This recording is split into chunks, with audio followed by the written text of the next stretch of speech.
kelegaan. Kamu hadir kemari tidak dalam kondisi paksaan kan? Tidak.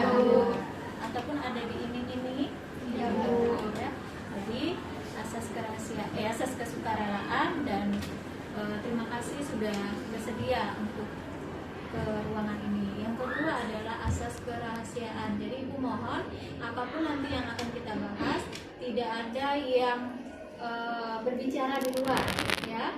Ya apapun yang akan kita bahas di sini, masalah teman kamu, apapun itu, maka cukup kita yang tahu. Nah, itulah yang dikatakan namanya asas kerahasiaan. Nah, bimbingan kelompok ini adalah salah satu layanan yang diberikan dalam bentuk suasana kelompok yang berupa kegiatan informasi kepada kelompok peserta didik untuk membantu mereka atau membantu kalian dalam menyusun rencana dan keputusan yang tepat. Ya. Tepuk 4. Tepuk 5. Baik, kita bahas yang topik kita adalah kira-kira apa ya topik yang pas untuk kita bahas? Pernikahan di usia dini. Oke, pernikahan di usia dini. Nah, kalau ada perbuatan tentu pasti ada dampaknya. Nah, kalau menurut undang-undang perkawinan nomor 1 tahun 1974, pernikahan yang tepat itu minimal usia berapa untuk laki-laki? 19 tahun, dan untuk perempuan itu minimal 16 tahun, ya.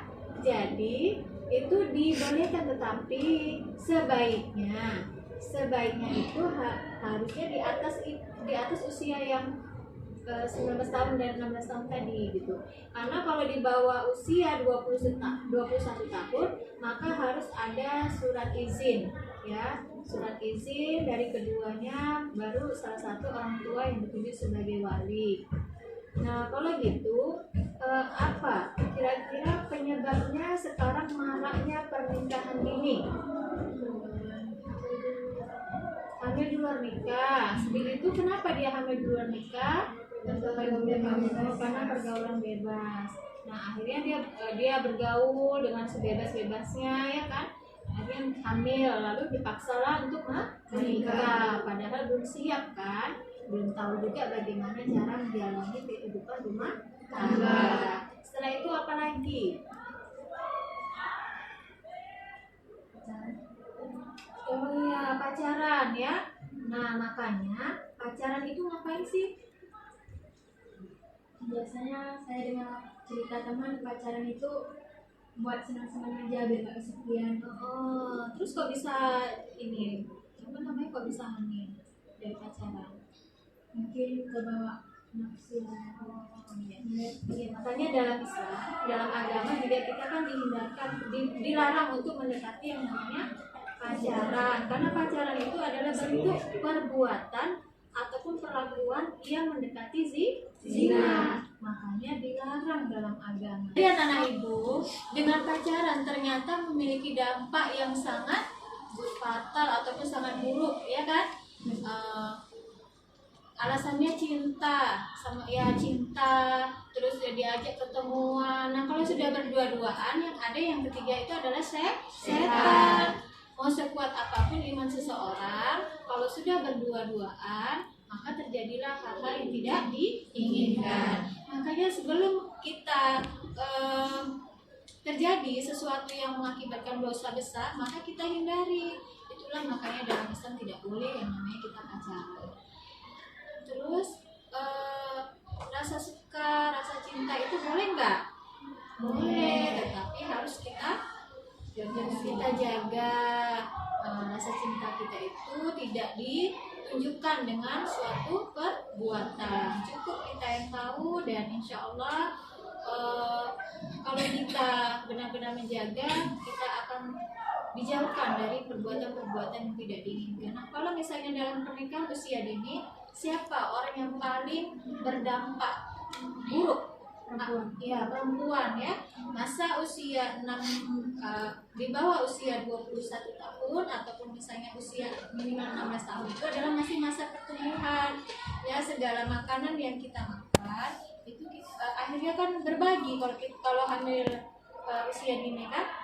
Jadi berbagi dengan untuk pertumbuhan kamu dan pertumbuhan janin. Nah makanya banyak kalau sudah hamil di usia dini terjadilah kehamilan anak yang prematur ya, ataupun terjadi bayi yang cacat dan sebagainya, karena kebutuhan bayi di dalam rahim tidak terpenuhi maksimal. Lalu belum tentu juga lakinya itu bisa bertanggung jawab, karena namanya juga masih usia dini ya, masih suka happy siap menikah, belum tentu dia bisa bertanggung jawab kan.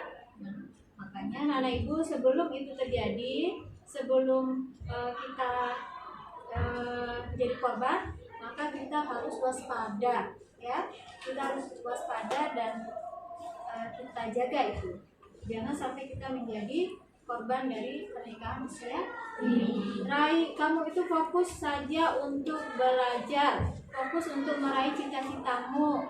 Sekarang kamu dibebani nih pundak-pundak kamu dengan impian orang tuamu. Setiap orang tua pasti punya impian yang baik untuk anak-anaknya, ya kan? Ya, jadi kamu jangan pernah bermimpi jadi mama muda, papa muda ya. Boleh usia 20-an ke atas kamu menikah, daripada kita berzina bagus kita cepat menikah, ya kan? Tetapi tidak dalam usia dini. Paham? Ya.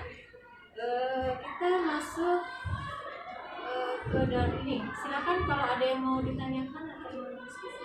Kalau misalnya saya suka nggak mengawas itu nggak masalah.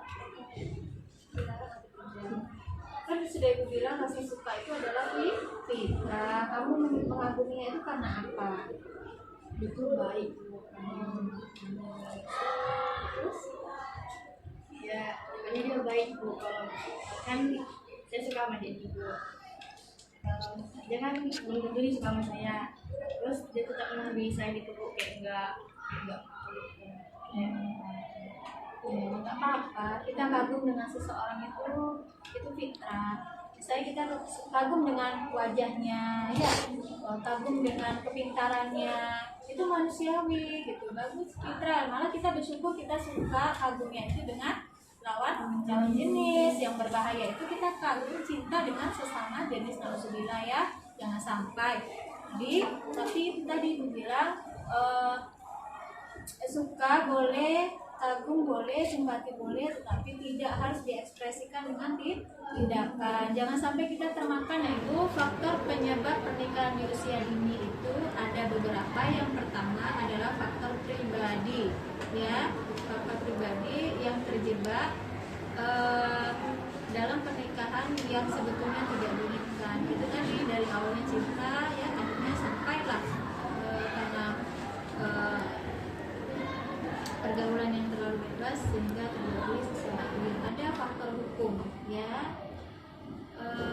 Kenapa? Karena sering sekali negara melindungi warganya, khususnya anak-anak yang dari keadaan berat. Terus kira-kira yang apa tadi itu untuk menghindari pernikahan ini apa saja tadi sudah kita bahas? Yang pertama menghindari pergaulan bebas, yang kedua tidak pacaran, ya. Jadi kita fokus saja untuk masa depan kamu, ya, jangan berpikir yang ke hal-hal yang seperti itu dulu, ya. Dampak pernikahan di usia muda, yang pertama tingginya angka kematian ibu dan anak serta gangguan kesehatan, ya. Yang kedua bisa terkena penyakit HIV, ya. Yang ketiga kanker leher rahim. Yang keempat depresi berat. Nah ini kalau kita melahirkan dalam kondisi usia dini, banyak di kalangan masyarakat itu yang terjadi depresi. Kenapa? Memang kalau ibu-ibu habis melahirkan itu, ya, secara emosinya itu sangat terganggu, ya nak, ya, mentalnya banyak terganggu. Nah makanya banyak yang mengalami depresi berat, apalagi kalau yang masih usia dini. Nah, ya. Yang kelima, pernikahan yang tidak berkekuatan hukum. Nah, itu tadi, dia mau menikah di bawah usia 21 tahun, maka dia secara pernikahannya dia sah dalam menurut agama tetapi tidak sah menurut hukum. Karena jelas tidak dibenarkan kalau terjadinya pernikahan dini dalam hukum negara. Baru setelah itu kekerasan dalam rumah tangga banyak terjadi. Usia dini masih usia yang happy ya kan, yang mau senang-senang, sudah punya beban harus cari uang ya, harus mengurus anak. Itu makanya sering bertengkar antara suami istri dan terjadilah kekerasan dalam rumah tangga. Baru dampaknya lagi apa? Maraknya konflik yang berujung perceraian gitu. Jadi hati-hati. Nah, kalau alasannya cinta terus kalian mau dinodai, nah cinta itu kalau karena nafsu hanya sebatas sampai dia dapat aja, setelah itu hilang ya. Ketika ketemu cekcoknya, ketemu hal-hal yang tidak disukai, maka berujungnya adalah perceraian. Baru yang selanjutnya banyaknya anak yang terlantar. Nah, kalau kita lihat berita tuh banyak kan anak-anak bayi dibuang kan. Nah, itu atas banyak alasannya itu karena faktor pernikahan dini, pernikahan yang tidak diinginkan, gitu. Hamil yang tidak diinginkan. Makanya hati-hati gitu ya. Selanjutnya adalah kurangnya jaminan masa depan ya. Jadi anak-anak ibu, sekali lagi ingatkan, fokuslah kita untuk meraih cita-cita kalian. Tidak ada yang jangan sampai kalian putus sekolah hanya karena alasan cinta ya. Kasihani orang tuamu, bahagiakan orang tuamu. Oke? Mungkin ini saja. Terima kasih untuk anak-anak ibu semuanya. Mudah-mudahan